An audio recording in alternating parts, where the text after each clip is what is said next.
सिया राम जय जय राम। राम सिया राम जय जय राम। गिद्धिराज से भेंट भई बहुविध प्रीत दृढ़ा। गोदावरी निकट प्रभु रहे परमो ग्रह छा। आने वालों राजकुमारों वहीं पर ठहरो। इधर आने से पहले तुम अपना परिचय दो। अयोध्या नरेश, चक्रवर्ती सम्राट श्री दशरथ जी का ज्येष्ठ पुत्र राम हूं मैं। परहेतात आप कौन हैं? मेरा नाम जटायु है, लेकिन राम तुम दोनों भाई मुझे प्रणाम करो। मैं तुम्हारा चाचा लगता हूँ। आप हमारे चाचा? वो किस नाते से हम जानना चाहेंगे। राम, एक समय की बात है, तुम्हारे पिता चक्रवर्ती महाराज दशरथ देवासुर संग्राम के लिए गए थे, तो लड़ते लड़ते उनको मूर्छा आ गई थी। तब मैंने वहां जाकर अपने पंखों से उनकी मूर्छा हटाई और मैंने विजयश्री प्राप्त दिलवाई। तभी वो मुझे धर्म का भाई मानने लगे। इस प्रकार से मैं तुम्हारा चाचा लगता हूँ। चाचा श्री प्रणाम स्वीकार करें। कल्याण हो पुत्रों, तुम्हारा कल्याण हो। कहो क्या चाहते हो? हम इसी वन में कुछ समय तक निवास करना चाहते हैं। ठीक है, तुम तीनों प्राणी यहाँ पर ठहरो और जब यहाँ से जाने लगो तो मुझे सूचित कर देना। मैं जा रहा हूँ दूसरे स्थान की ओर। जैसी आज्ञा। आओ।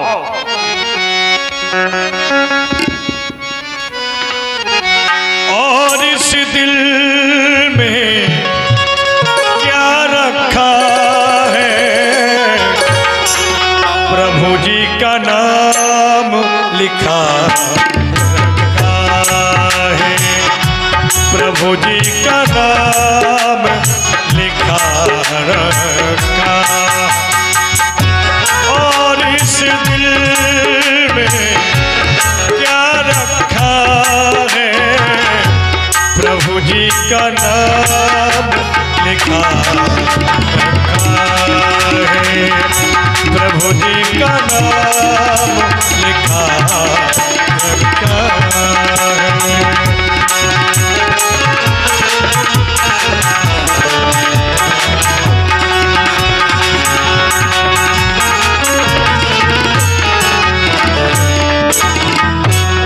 भगवान श्री राम को गिद्धराज जटायु ने अपना स्थान विश्राम करने को दे दिया।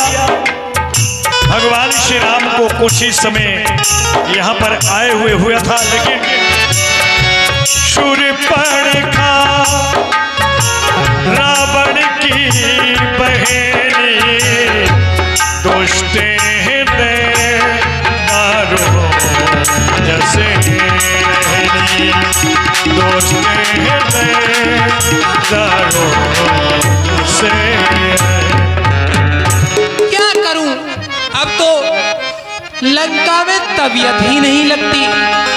ऐसा लगता है कहीं घूम के आऊं, लेकिन कहां जाऊं। अरे हाँ, याद आया, आज मैं पंचवटी पर चलूंगी। पंचवटी, वहां पर ऋषि महात्मा को खा करके अपनी तबीयत को तर बनाऊंगी। लेकिन ये काली काली रात, मैं अकेली, बहुत डर लग रहा है मुझे। चलती हूं। और रैन काली मेरा चिराग दिल है, रैन काली मेरा चिराग दिल है। पिया को ढूंढन चली अली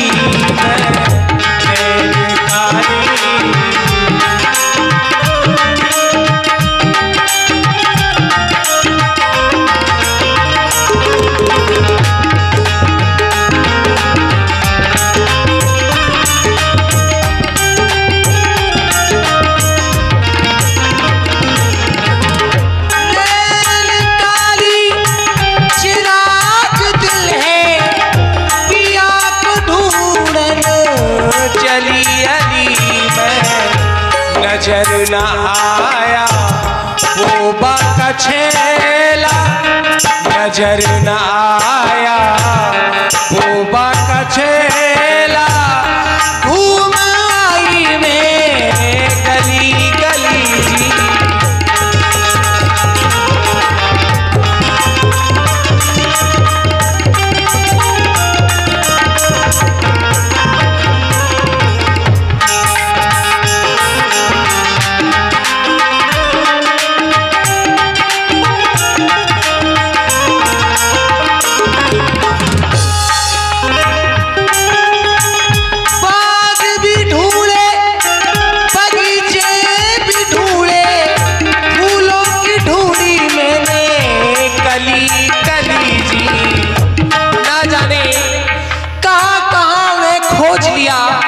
जिनकी राह बरसों से देख रही हूँ वो मुझे कहाँ मिलेंगे।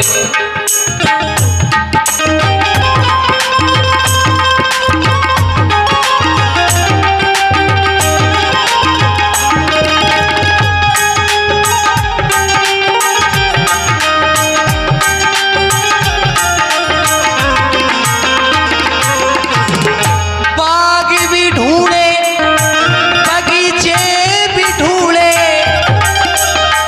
फूलों की ढूंढी मैंने कली कली, नजर न आया वो बाका छेला, नजर न आया वो बाका छेला, धूल मारी मैंने कली कली जी।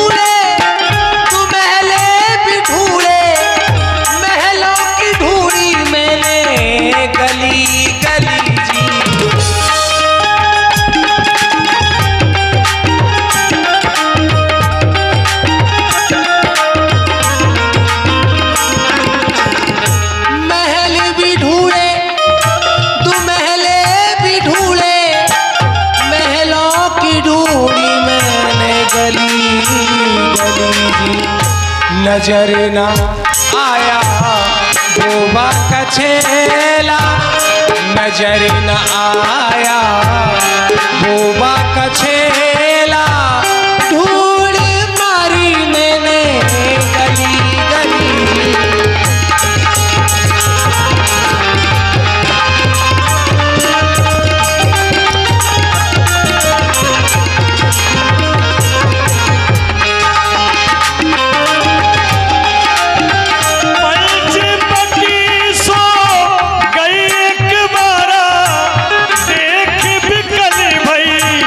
जुगल कुमारा रैन काली चिराग दिल पिया को ढूंढे गली गली।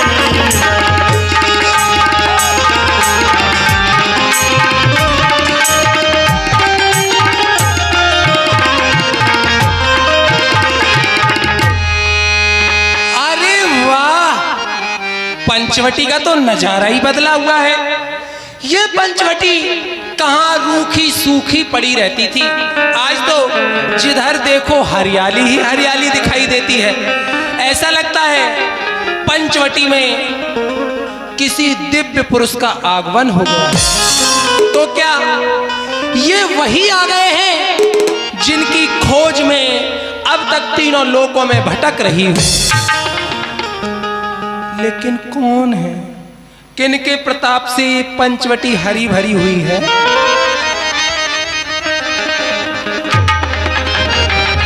अरे वाह, तपस्वियों के भेष में ये सुंदर राजकुमार, बड़ी मनोहर कुटिया भी बनी हुई है। समीप में तरकस व धनुष भी रखे हैं। ऐसा प्रतीत होता है वन से ये क्षत्रिय हैं। तो क्यों ना मैं इनके पास चलूं और इनसे जाकर के परिचय करूं। ये कौन हैं, कहाँ के रहने वाले हैं, क्या इनका नाम है? चलती हूँ। रुचिर रूप धरी प्रभु पहराई, बोली मधुर बचन मुस्कान। हे क्षत्रिय राजकुमार, मैं अक्सर पंचवटी पर आया जाया करती हूँ, लेकिन मैंने आज से पहले आपको कभी नहीं देखा। ऐसा प्रतीत होता है आप कुछ ही दिनों में यहाँ पर आकर के रहने लगे हैं। यदि आप हर्ज न समझें तो आप कहाँ के रहने वाले हैं, आपका शुभ नाम क्या है और आपके सम्मानीय श्री पिताजी का नाम क्या है, मुझे बताएं राजकुमार। हे देवी जी, हम अयोध्या के रहने वाले हैं। चक्रवर्ती सम्राट श्री दशरथ जी हमारे पिता हैं। हमारा नाम राम है। कुछ समय के लिए हमने इसी वन में अपना निवास बना के रखा है, पर कहें आपका क्या नाम है, कहाँ से आई हैं आप? क्यों नहीं,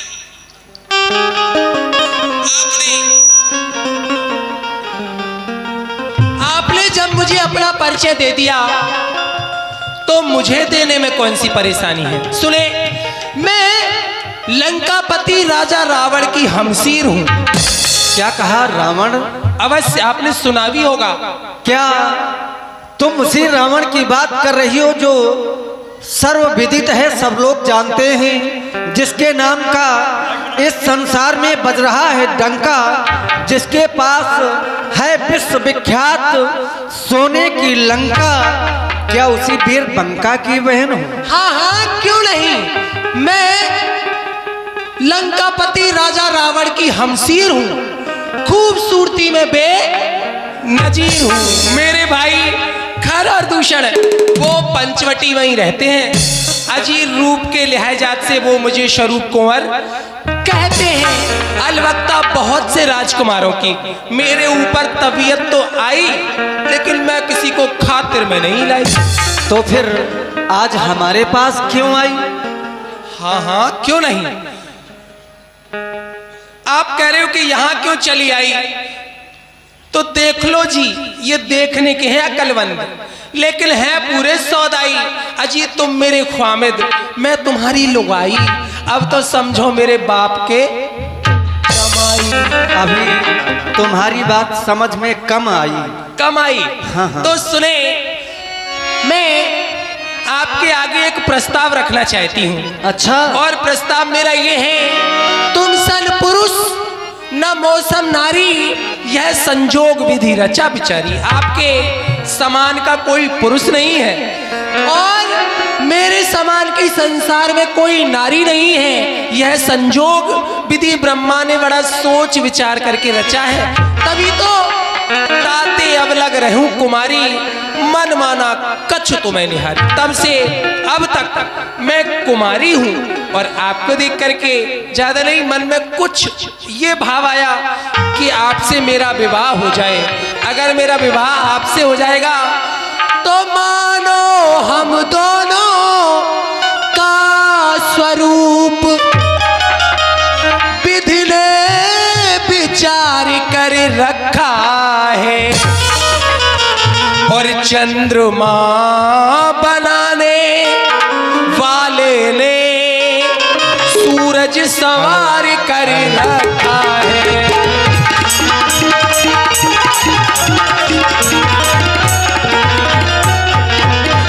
संकोच छोड़कर बनवासी पूरा विधि का उत्साह करो।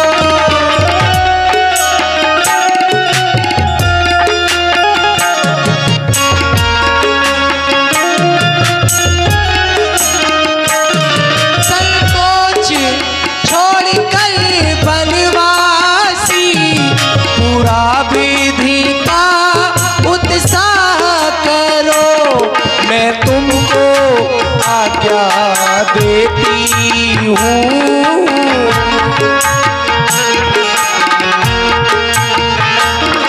मैं तुमको आज्ञा देती हूँ। मुझसे गलती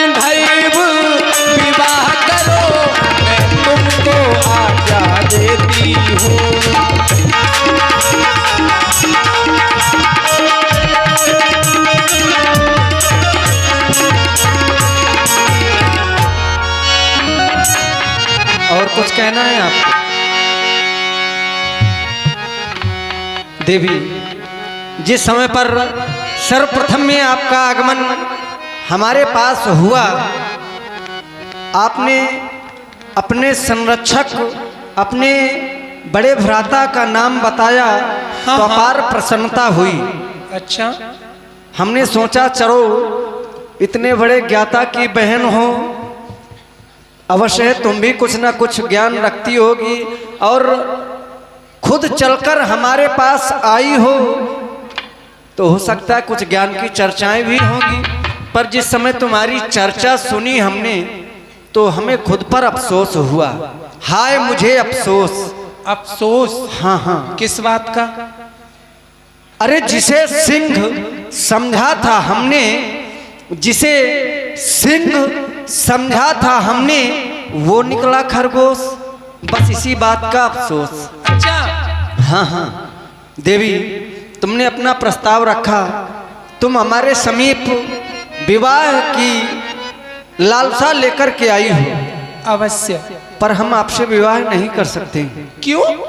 क्योंकि देवी हमारा विवाह हो चुका है। सुनो। अच्छा, हो गया है? हम कुंवारे नहीं विवाहित है, फिर एक नारी व्रत रखते हैं। देख रही हो हमारे समीप, ये हमारी भार्या है। अभी तुमने कहा अच्छा हो गया है। अच्छा, ये आपकी भार्या है? जब हमारे समीप हमारी भार्या है तो निश्चय कि विवाह हो गया है। ये तो बहुत सुंदर है। अच्छा, चलिए धन्यवाद है आपको। लेकिन ये अकेली है, अभी सेवा कम होती होगी। जब हम दो हो जाएंगे तो खूब आपकी सेवा करेंगे। मैं साधुवाद देता हूँ आपकी सोच को। भार्या पत्नी कभी सेवा के लिए नहीं होती है, वह उसकी भावना है, वह सेवा के रूप में अपने आप को प्रस्तुत करती है। पर पत्नी या पुरुष का विवाह सेवा के लिए नहीं होता है।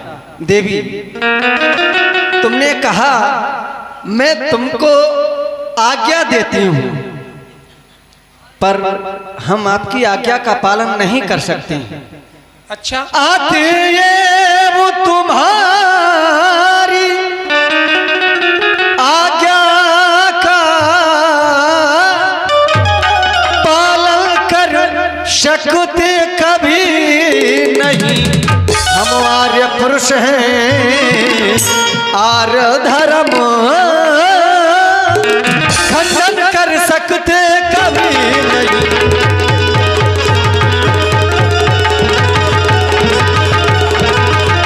इसलिए देवी, हमारा विवाह हो चुका है, हम विवाह आपसे नहीं कर सकते। देख लो राम जी, बार बार समझा रही हूँ आपको।